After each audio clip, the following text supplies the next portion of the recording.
with the planning department. Again, we'd like to thank you all for joining us today for our presentation. And the topic of today's is short-term whole dwell rentals. We definitely had a overwhelming amount of folks sign up, and we're super glad to have you. So the sessions that we have scheduled for the next couple of weeks were based on public comments and feedbacks we've received to date. Kind of those topics that have bubbled up to the top, and we wanted to delve more deeper into what those are and hear from you. The sessions are a chance for you as the community to voice your opinions and your feedback about the standards that are set forth in this first draft of the UDO. They're designed as an additional avenue to submit feedback, in addition to our comment portal that is open and available for you to submit comments. The goals of these sessions are to listen to your feedback, your suggestions and concerns. And please note that the emphasis during these sessions is on listening versus responding. Questions and comments that are shared with us during these sessions will be transcribed and entered into our comment portal for a response at a later date. But we will definitely be responding to those. So this is, again, a time for you to voice your feedback, concerns, suggestions about this first draft, and we will be listening. So I'm going to just share a few guidelines, and I'll go back over these prior to our open forum.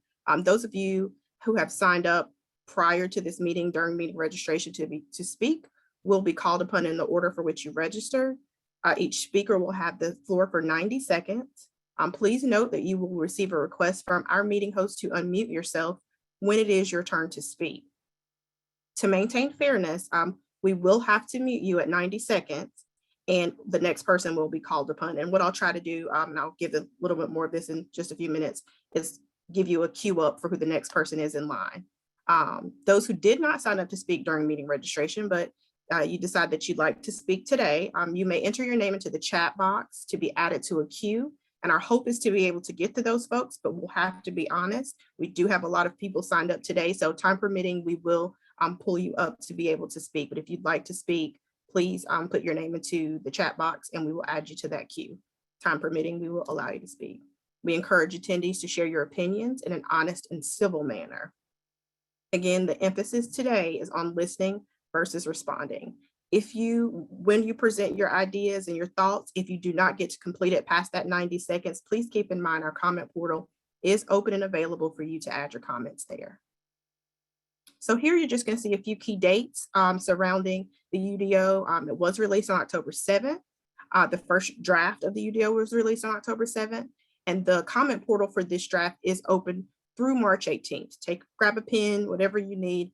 March 18th is a very key date. That is the date that we will close the portal for comments on this first draft. After that comment portal closes, the team will then come back to work on a red line draft with revisions based on those comments. And a second draft of the UDO is scheduled for May of this year. Council public hearing, much like what you're doing here today, be able to go before council, is planned for June, and then a hopeful adoption in July. So a quick outline of what today's session will cover and how this will run. Then we will go through a proposed approach for regulating short-term rentals, which the standards are within the first draft of the UDO, and it will be presented by Kevin May, Planning Project Coordinator with Planning. We will then open the floor to community feedback about those standards that are proposed in this first draft during an open forum period. And then we will close by highlighting some UDO resources and engagement opportunities. So I'm going to turn it over to Kevin. Wonderful. Thank you, Yolanda, for that introduction and setting that context. Good afternoon, everybody. My name is Kevin May. As Yolanda said, I'm a planning project coordinator on the UDO team. I'm here to provide to you a some brief context and talk to you a little bit about our approach to the proposed regulations for short-term rentals before we open it up for your comments and feedback in the open forum. To give you a little bit of background, many of you know we have a current zoning ordinance. That zoning ordinance currently lacks clarity with regard to the short-term rental activity and land use. Currently here in the city, one source indicates that there's approximately about 3,000 property listings utilizing this use across our jurisdiction. There have been concerns expressed over the effects of this use in established neighborhoods. You can see there some of those concerns that have been received include clustering or oversaturation in established neighborhoods, some venues being used as parties or events, and then depending on the volume that this might attract parking, noise, and trash. And again, those concerns and complaints have been received by multiple city departments and also city council. To that, those concerns, again, having been heard by the departments and the council, that prompted a discussion by the Great Neighborhoods Committee of the Charlotte City Council during one of their committee meetings in October 2020. So this was, roughly about a year and a half ago, and this was approximately at the same time frame that staff, because of the lack of clarity that I previously mentioned, was already working on some regulatory language to define short-term rentals in the upcoming UDO to provide clarity. As the Great Neighborhoods Committee discussed this, they did not necessarily direct staff with any action item, but staff did continue on its path forward to complete a draft definition for this land use and a set of draft standards. Some of you may be familiar with the language currently in the first draft of the UDO. The proposed definition for a short-term hold dwelling rental is there on the screen. It is a complete dwelling offered for rent for a period of less than 30 consecutive days. In the current draft of the UDO, this is classified as a commercial use, and it is allowed in all districts with prescribed conditions, except for the districts that are listed there on the screen. And with regard to those proposed standards, and again, I think Yolanda touched base, this is one of the things that the UDO team has heard a lot of comments and feedback from the community on. There's a reference there to where, if you're not familiar, where you can find the prescribed conditions on this use in the current draft UDO.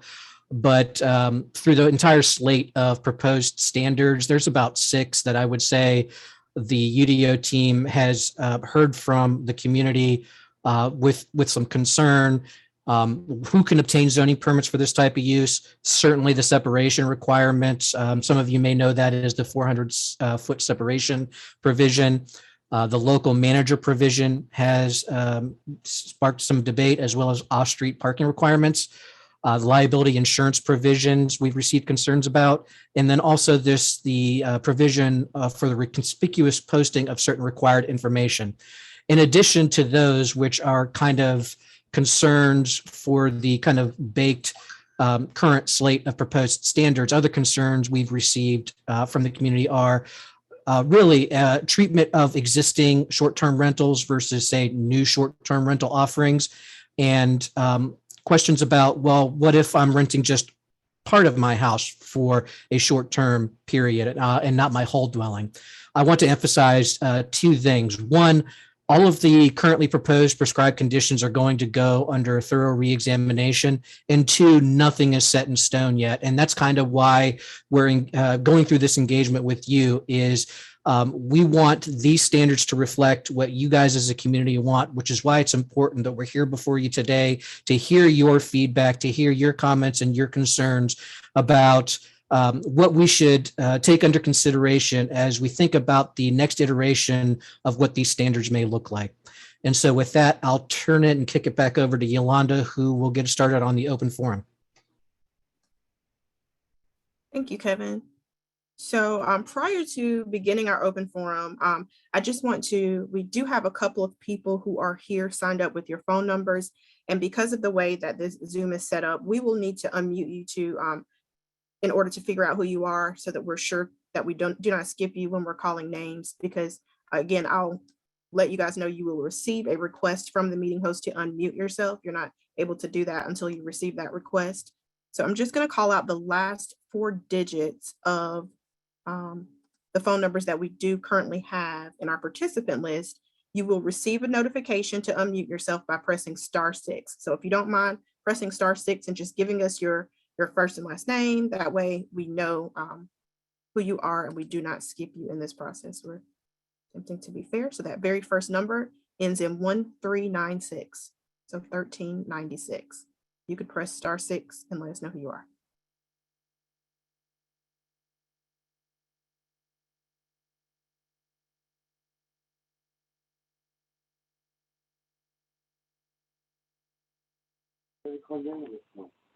Hello, I can hear you. Hello. Can you give us your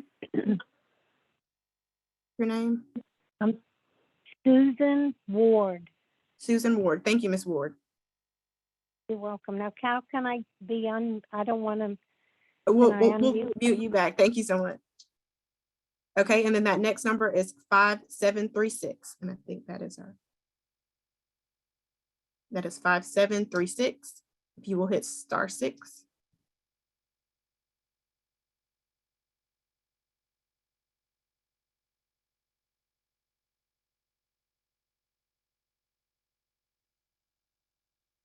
we'll give that just one more minute. Again, that's 5736. And in order to unmute, you'll just need to hit *6.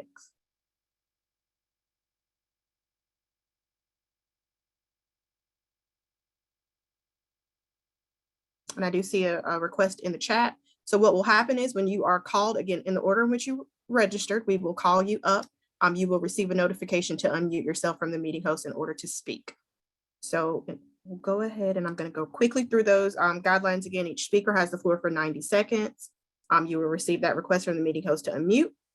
Once it's your turn to speak, to maintain fairness, we will mute you at your 90 seconds, right after your 90 seconds expires, and we will call upon the next person. If you did not register prior to the meeting and would like to speak today, you can enter your name into the chat to be added to a queue, to be called upon, time permitting. Please also note that if you are cut off at your 90 seconds and you do have additional thoughts, you can come back to our comment portal to add those thoughts in our comment portal. And if we do have time permitting, we may be able to go back through the list for those people who do not get all of their thoughts across and call you back up if we have time. But we do have a lot of folks signed up today, so we do not want to give false hope. Our very first speaker is Antoinette Bailey.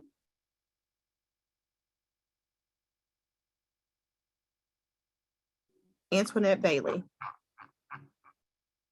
And additionally, I probably will not stay on folks very long. We're going to go ahead and move on to the next person because we do have a lot of folks signed up. Janine Smith. Thank you. Okay. The number of people who stay in a short-term rental must be controlled.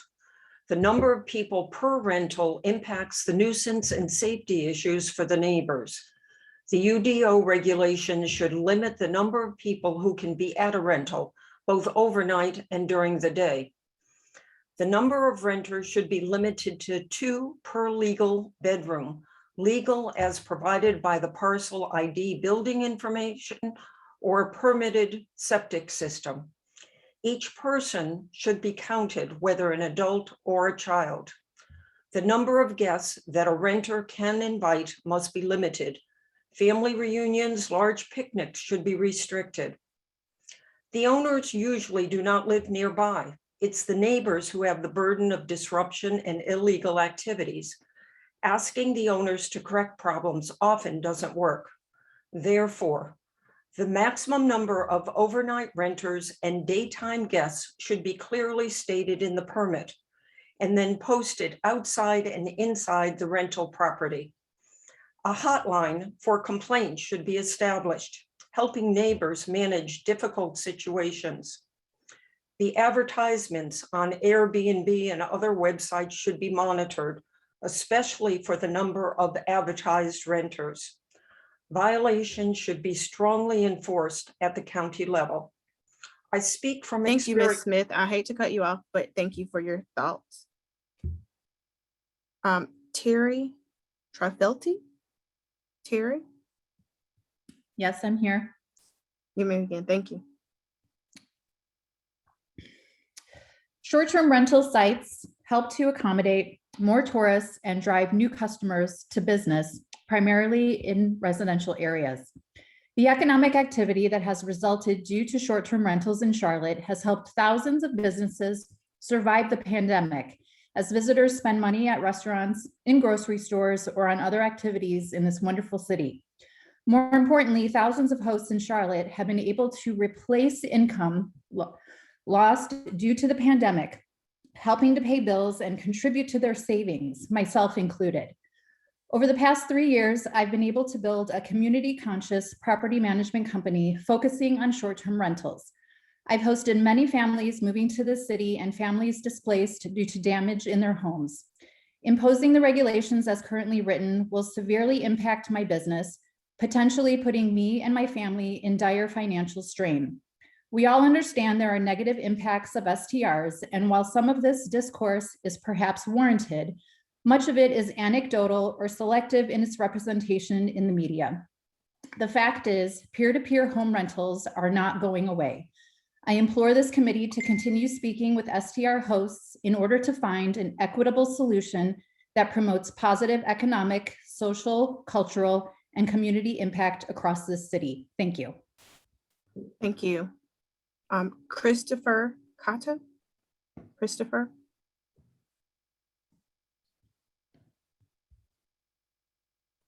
Hello. Hi, you can begin.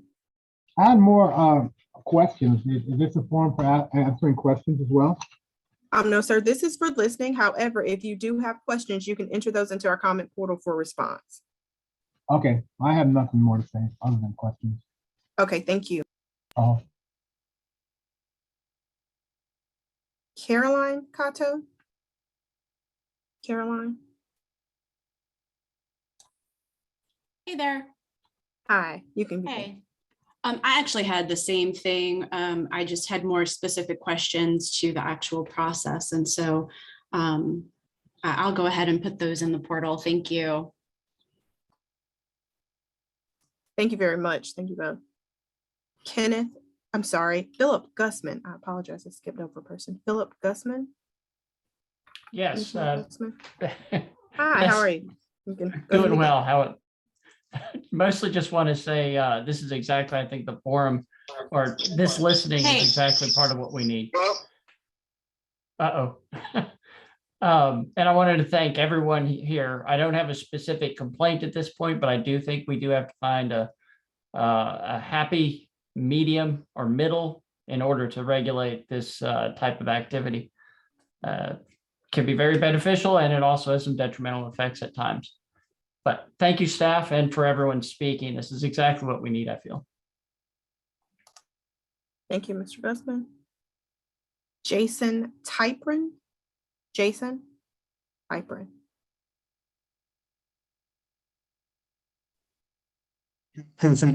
Thank you. Hi, Jason. Thanks to the staff for putting together what I think is a really inclusive set of guidelines that really include the needs of all property owners across the board. I would just like to offer my 2 cents. I think the vast majority of short-term rental operators really do go out of their way to make sure that they don't have events, they don't have parties, that the neighborhood and the community is the priority. And I think the UDO, as it's written, has some really good language to really identify and address problem properties and really incentivize them to do things the right way and operate them responsibly. I just don't want us to lose sight of the fact that, as some of the other speakers have mentioned, these short-term rentals really do contribute to the local economy. They invite people into our city. And when you've got an owner operator who is doing things the right way and prioritizes the community, I think you end up with a win-win across the board. So let's keep working in that direction. The other thing that I would say is with regards to, retroactively grandfathering in existing operators, if there are short-term rental operators who are doing things the right way and operating responsibly, we should find a way to let those folks continue. It really should be about getting everybody aligned so we're all on Thank the you, same Mr. page. Typrin. I hate to cut You you bet. off, but thank you. No problem. It looks like we do have Mr. Davies, Kenneth Davies.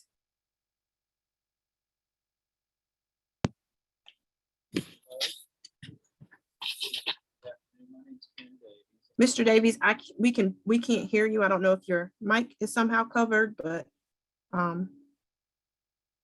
you're pretty low. If you want to, Mariah, if you'll send that request again for unmute, it looks like Mr. Davies is muted. Can you hear me now? You're I'm not sure where your mic is located, but you're a little bit far, but How about now? Is that better? a little bit better. Yes, go ahead. Sorry, okay. Yeah, I just want to say that there doesn't seem to be any purpose for this 400-foot rule. And I'm going to put in the portal a big question about that. But, where did that number come from? Why 400? Why not 300 or 200? Or why even have a separation? So that is a big issue for myself and clients.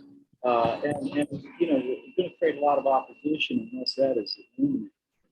The second point is you're establishing an entire new zoning category based on the use of the property as rental or owner occupied. And I'm not sure that there's statutory authority for that. So that's another issue that's going to pop up. Finally, the grandfathering issue.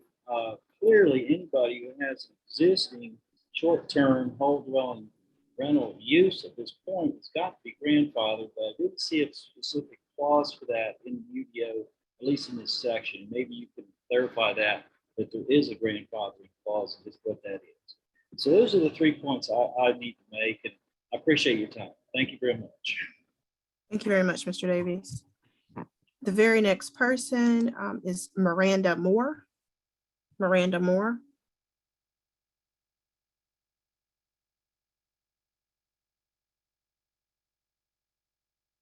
Okay, Aaron Hamilton. Aaron Hamilton.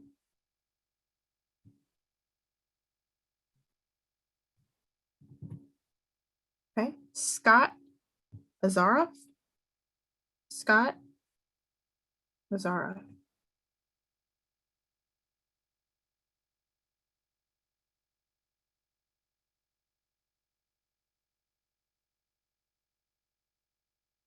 Doug Marshall. Doug Marshall, you should be receiving a request to unmute.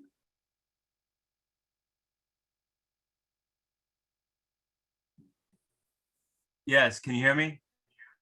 Yes, we can hear you. You can definitely Okay. speak. Thank you. Hi, everybody. I appreciate the time. I'm gonna just, I'll have this in a minute and a half, just tell you just a little more personal story. Again, my name is Doug. I'm partially retired. I invested in one short-term rental about 3 years ago to generate money for this later phase of our lives. The income we receive is a large portion of what we live on, and this bill would destroy that as we have another short-term rental within 400 foot of our investment. We take great pride in our short-term rental as we are a super host and we have close to a perfect rating. We absolutely love hosting people. We do everything in our power to prevent parties and create a great experience for our guests. Yeah, this doesn't seem to matter to you guys. Keep in mind, we also generated over $4,000 last year in occupancy taxes for the city of Charlotte, as well as, that's in addition to the typical real estate taxes we pay. I would echo, I guess, in the end, to construct a bill that stops the bad actors and doesn't hurt me. Consider grandfathering small short-term owners, maybe folks with 1 or 2 short-term rentals that do a good job and don't have a bunch of police reports. Okay. Thank you. Scott Azarov, it looks like we do have you here and maybe have an issue coming off of mute. We're going to, in fairness. I don't have any comments. Okay, thank you. The very next person that I have is Mark Claiborne. Mark Claiborne. Yes, thank you. Can you hear me? Yes. Yeah, I would echo the concerns of Mr. Davies about the 400-foot rule. Not sure, the value of that or where it came from, but I think, we need to consider, and I echo the prior speaker's concerns about retirement income, potentially preventing seniors from earning valuable income from short-term rentals, especially, not entire homes. I think can be discriminatory against seniors. So I think, we need to consider that as well. And that's all I have. Thank you, Mr. Clay. Shireen Hemingway. Shireen Hemingway.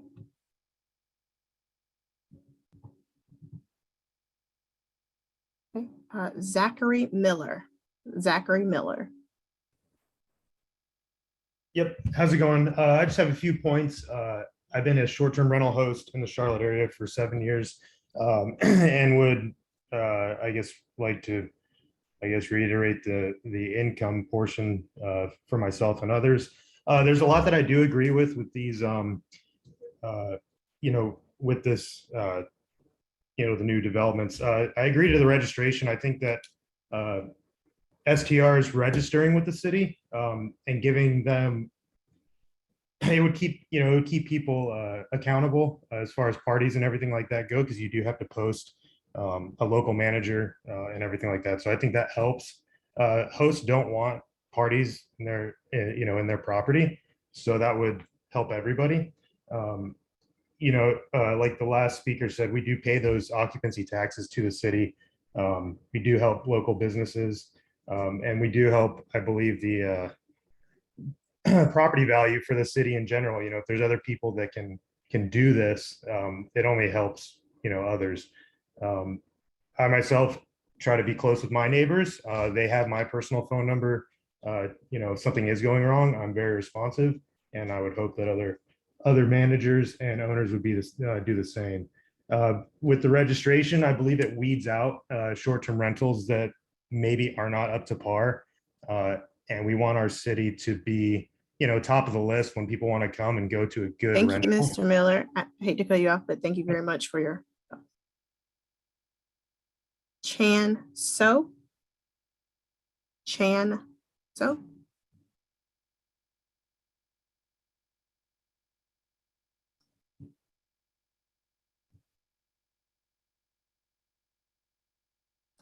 Okay. Julian Razavi. I'm sorry, I'm totally messing your name up. Julian Razavi. John Sutton.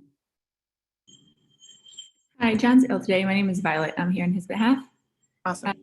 We just wanted to say that we've seen that behaviors are changing from people living in one home for 50 weeks and just going on vacation for 2 weeks to a more nomadic lifestyle where people are working and living in different areas for the abundance of the year. We believe that we should work to build technology to help the city more actively manage these rentals through registration of properties and of every guest, requiring systems to check on guests. We have noise monitoring systems we could do versus some of these reactive measures. We actually don't want the neighbors to have to call. We want to cut off those problems before they happen. And we would gladly commit our technology resources to a consortium to assist the city in embracing the shift in consumer behavior while ensuring we stop bad actors and maintain or enhance the safety of our communities. And really the point I want to stress is we really want to help the city more actively versus reactively manage these. Thank you. Thank you. Bill Katasaris. Bill.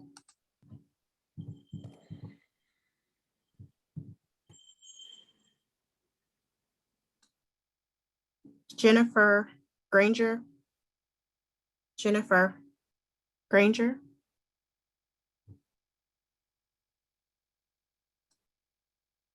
Randy Schroeder.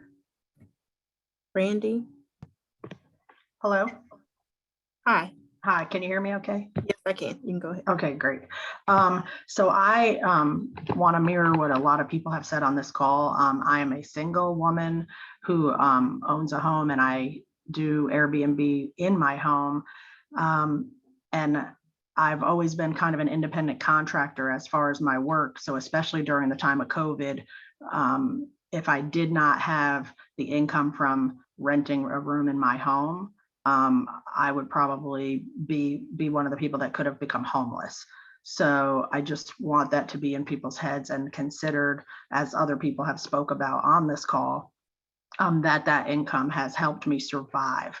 And when I say survive, I literally mean pay my electric bill and put food in my refrigerator. There's no parties happening here. I'm very involved. I live on the premises, I live in the home as well. So I think for people in my situation, this would critically hurt me. And again, I'm very hands-on. I'm here, I'm present. I do also manage another property for somebody else where I don't live, but even with that property, I am a very hands-on manager for it.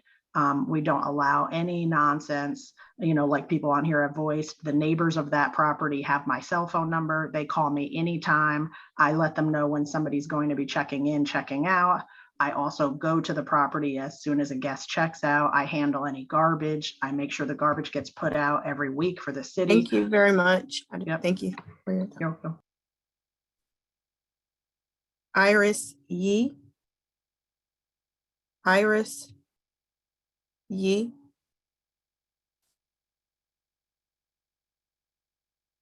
Dan Della Portilla. Dan Della Portilla.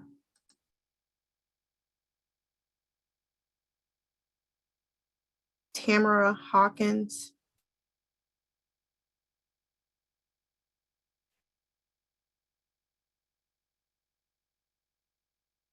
April Hairston.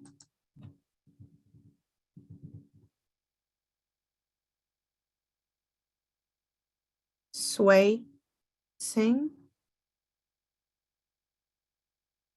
Sway Singh.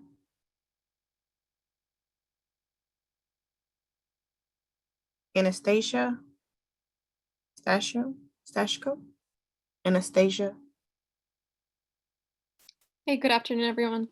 Hi. I just wanted to add on to the 400-foot requirement as well. I'm just trying to get a better understanding of the reason for that requirement. And I also agree to, if the concern for many people is like the noise and complaints and disturbance, many property owners have cameras, and I just want to echo to what others have said, like the least, we definitely do not want parties in our properties. We don't want any property damage, any liability, anything to happen. So we are definitely trying to monitor everyone that's staying at these properties just to make sure that no parties or events occur.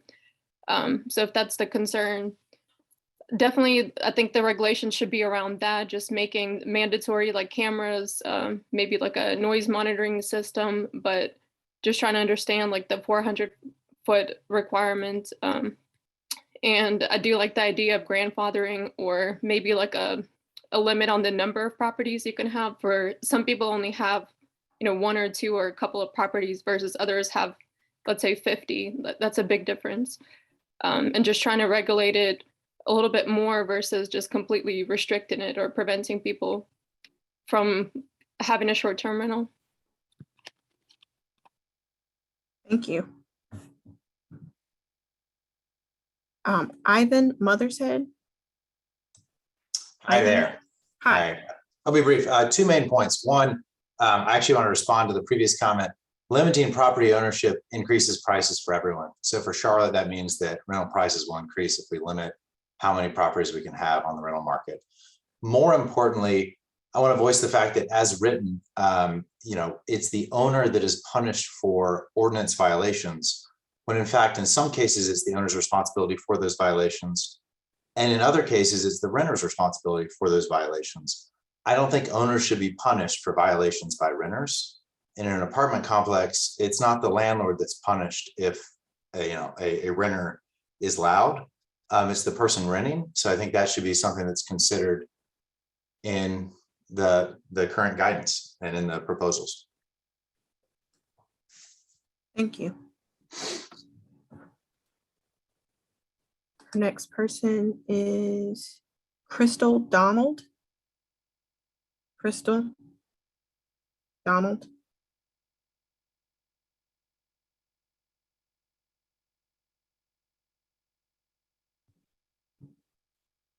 Okay, the very next person is Andrew Prince. Andrew Prince.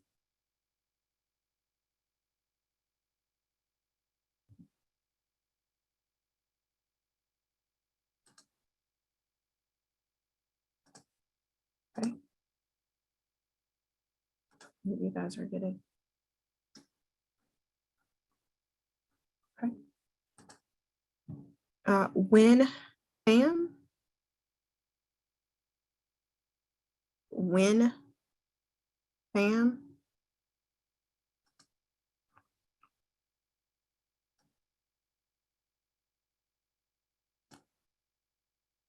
Okay. Bill Wright. Bill Wright.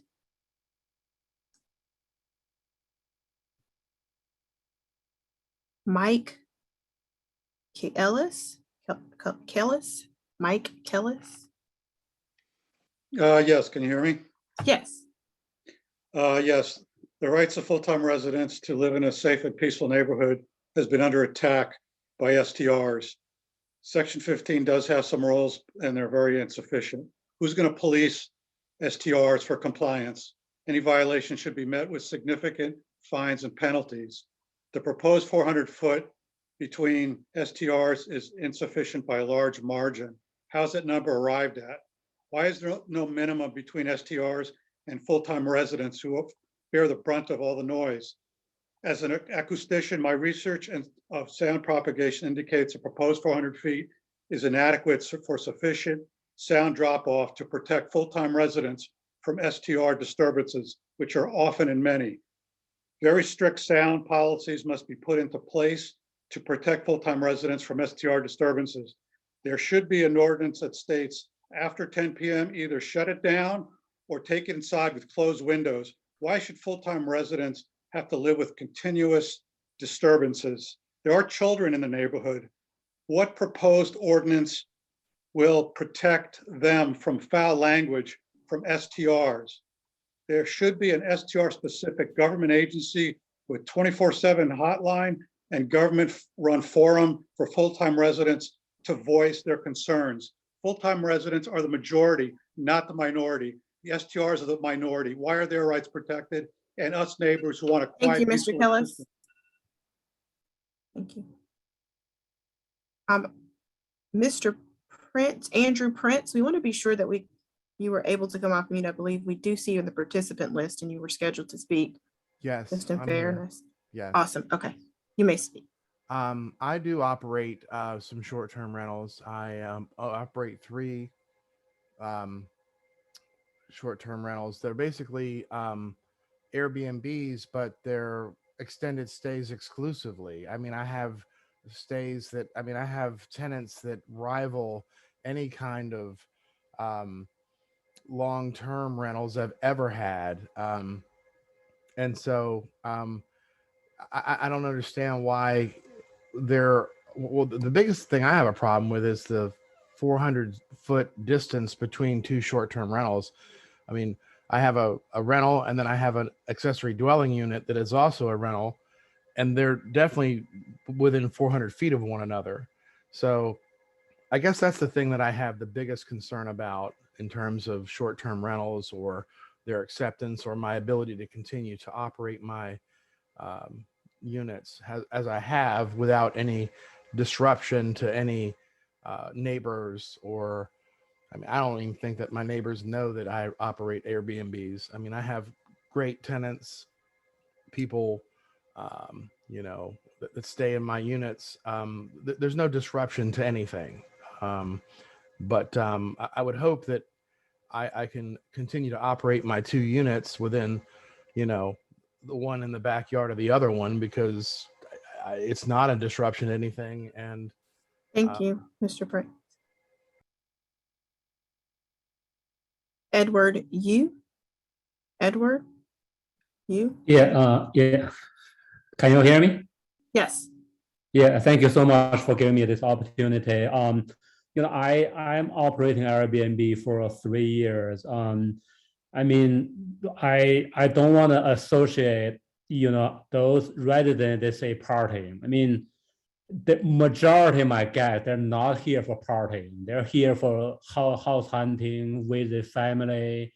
I mean, I say probably 1 or 2% of them. I mean, you guys associate Airbnb with partying is completely blindsided. It just, I just don't get it. And a lot of those people, they're perfectly okay when they visit other city, they live in Airbnbs, and then they don't allow us to Airbnbs. That just doesn't make any sense. So that's, that's my point. And the other, the 400 feet rule, it just, I think it does not make any sense either. I mean, why don't you do 100 feet and 10,000 feet? I mean, how do you came out with this number? So that's my point. Thank you. Thank you. Okay. Amy Mitchell. Amy Mitchell.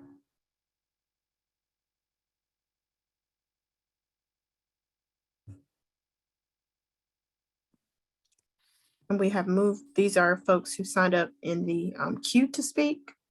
Can you hear me? Yeah. Amy? Yes. Awesome. Okay. Yep. Okay, so my name is Amy Mitchell and I run the turnover team. So I'm actually coming from a different perspective. I employ 14 cleaners that cleans all 22 of our Airbnbs, our short-term rentals that are all on one road. So having, number one, the 400-foot rule, that eliminates a good bit of the business of someone coming in today. And second, that takes the employment away from people who would otherwise not be able to be employed, whether through COVID or lack of an address. I do have 2 homeless people that are no longer homeless people who have been working for me. I've got single moms working for me, and taking this income away from cleaners in these short-term rentals, all of these rules affect more than just the homeowners. It affects the people they employ, the cleaners that we use to clean our laundry, and the landscapers. So we also have a lot of, as a co-host, we also have a lot of rules in place, and we screen the folks that are asking to stay. We just don't let anybody stay, because these homes are an investment, and the people coming in to visit with us, they contribute millions and millions of dollars into the economy. And the city council just gave $25 million last year to go towards affordable housing. So the folks that I'm employing help utilize that resource that the city has put so much money. Thank you, Amy, for your thoughts.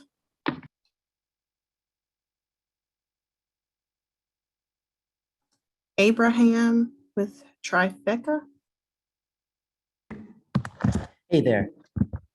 Trifecta, I apologize. I totally read that wrong. It's Thank no you. problem. You can speak.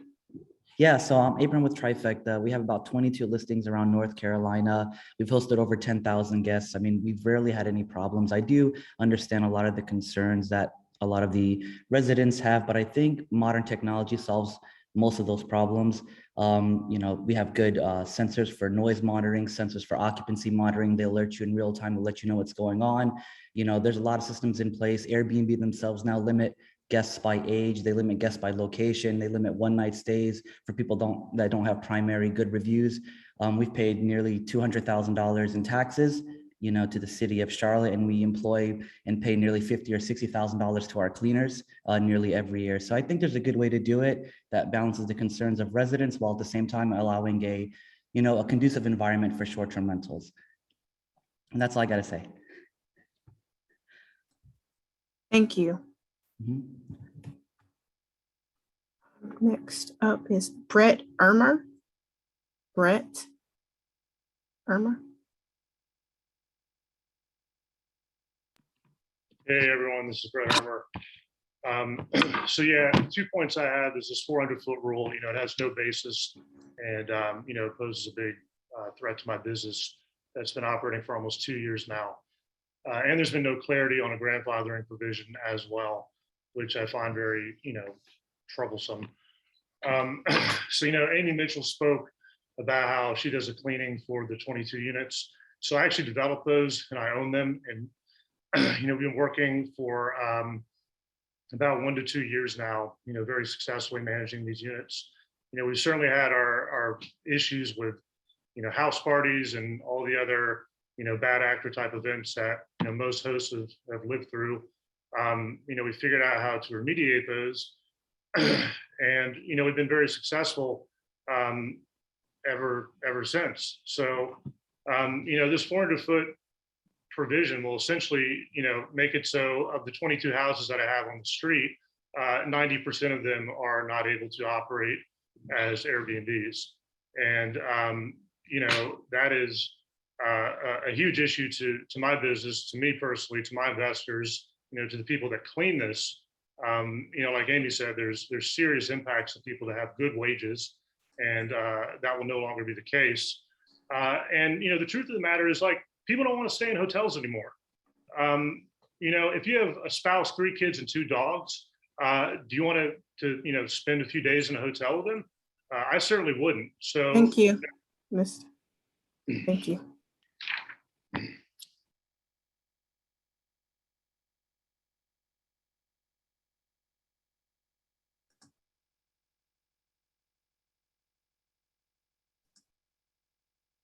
Looks like we have gone through our registered list, and additionally those who requested to speak in the chat to be added to the queue.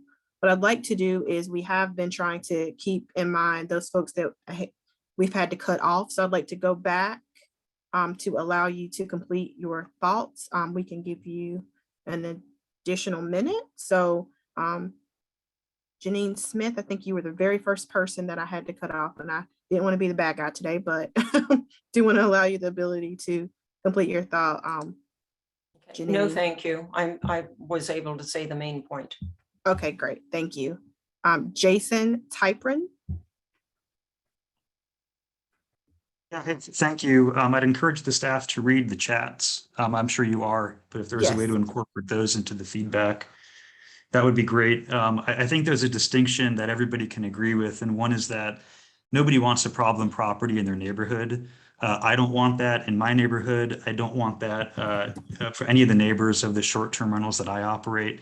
I think there is a way to write this regulation where we can identify problem properties and get them removed or give them a chance to correct themselves. It is not hard as a short-term rental operator to screen guests, to make sure that you're renting to people who are age appropriate, explicit restrictions, no events, no parties of any kind, no loud activity outdoors past 9 p.m.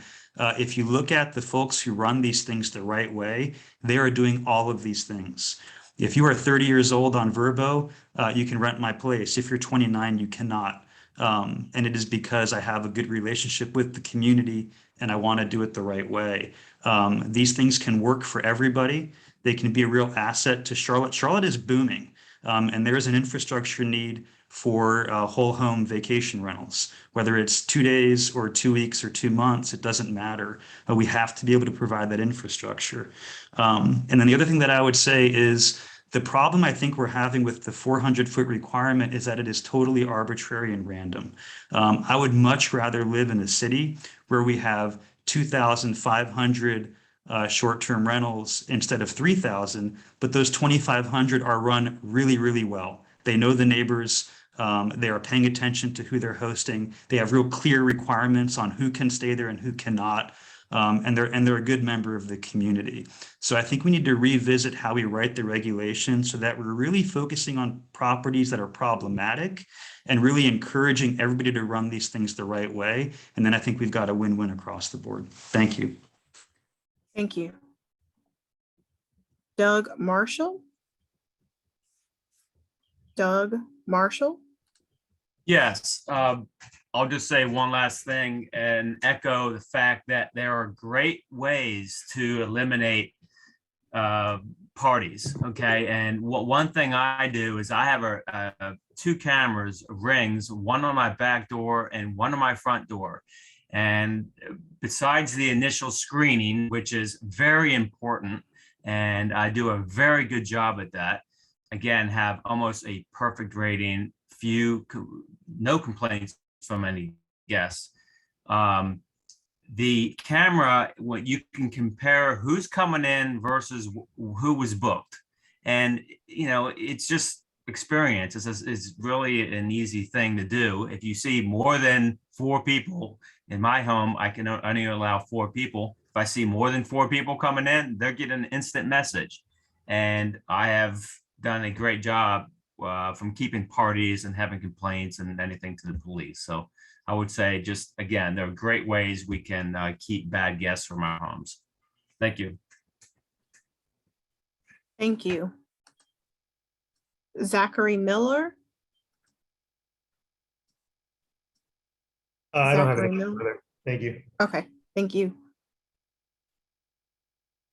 Mike Kellis. Mike. Yes, thank you. Yes, it's nice to hear about STR operators that are conscientious and do a good job. Our experience is counter to that. We're surrounded by several STRs and we get noise till 3 a.m. The police don't respond after being called. The homeowners don't respond. The property owners don't respond after being called. So our experience is totally counter to that.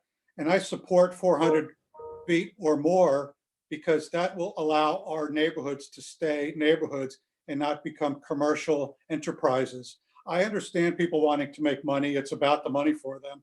But for us, we live in a quiet neighborhood and would like to continue to live in a quiet neighborhood. And we'd like to know who our neighbors are periodically and not wonder who our neighbors are from week to week. You know, these people that speak highly of the STRs, it's great. They're conscientious. They say it's only a small percentage that are cause problems. Well, what happens when you live next door to one and you've got that 2% and it's a weekend night at 3 a.m. and they're screaming and yelling outside? You know, what about our rights to have a peaceful and quiet environment? You know, it's not about the money for us. I'm sure it is about for the STR operators. They view it as a business. I understand that. I understand that it does bring some revenue in, but somebody needs to protect our residents as permanent, long-term homeowners. I don't see as much of that. And the 400 foot is not enough. It's a noise issue. There's all types of noises from coming and going, cars coming and going. If you're in a home in between two that are 400 feet apart, you know, you are going to be subject to unnormal noise. You know, it's really a noise issue. You can, hide behind technology. Who's going to police that? Who is going to come to the rescue of people that are woken up at 3 a.m? And, we didn't buy into a commercial area. We bought into a residential home to live our retirement years comfortably in a safe environment. We don't want foul language, which we've heard many times. Again, yes, 95% of the renters could be great. What about the 5%? How are we supposed to deal with those? You don't deal with them. You folks don't live next to your own STRs for the most part. We do. The full-time residents live next door to these STRs. You don't. You go home at night. You don't have to hear it. You don't have to deal with it. You manage it like anything else, like I manage things at work. That's fine. I go home after work. When I work, it was behind me. It's the same for you. We have to witness this stuff, experience it, and deal with it, on a daily basis from our home. We have our driveways blocked. We have construction that's left all over the place. It's really a very unpleasant environment that these STRs have, and they've brought crime to our neighborhood. We had no crime till these 2 STRs popped up. We've had break-ins and we've had trespassing and we've had, I'm sure, other violations, which I don't want to get into. How is that dealt with? With very severe, strict regulation, very, very, very, there has to be held into compliance. There needs to be significant penalties. I mean, this sounds like a utopia of great, greatness of these STRs. Mr. Kellis, I'm gonna have to cut you off. I hate to cut you off, but we were trying to give about 2 minutes. So thank you very much. Thank you very much for your thoughts.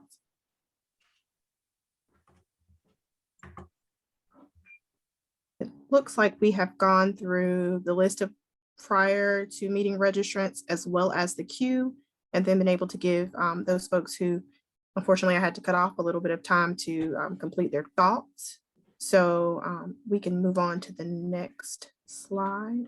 One thing that I do want to share with the group that is pertinent and key is that the information that you provide for us here today, including the chat, will be added into our comment portal, but we do not want to give false expectations that adjustments and changes as you guys place those in the comment portal will be made prior to the end of the comment period. That is what the comment period is for. So while you're placing these comments into the portal that you are requesting changes or adjustments, those will be considered after the comment period closes. However, if you are placing a comment in the portal that requests clarification or your understanding of something, those will be answered in a couple of weeks. We do those periodically, so you can continue to check the site. Those will be added. So we just want to be sure that we have that clarification out there. Thank you, Yolanda. Absolutely. And thank you, everybody, for very much a very lively and passionate back and forth and discussion. It's very helpful for staff to sit here and to listen through all of the concerns that you have on both sides of the spectrum. I want to wrap up today with bringing forward for your attention some resources with regard to the UDO project. Yolanda just touched on this. This is kind of complementary to our engagement efforts with you today. We've got the UDO public comment portal. In addition to what Yolanda has explained with the comments from today's session being input into the portal, if you've got outside of this session additional comments that you'd like to make, whether it be about today's topic or about other parts of the UDO, we welcome you to visit the UDO public comment portal. You see the web address www.charlotteudo.org there on your screen. We are still in our first phase of receiving public comments that will continue on through March 18th. As I said, comments are welcome on today's subject or on any topic in the UDO.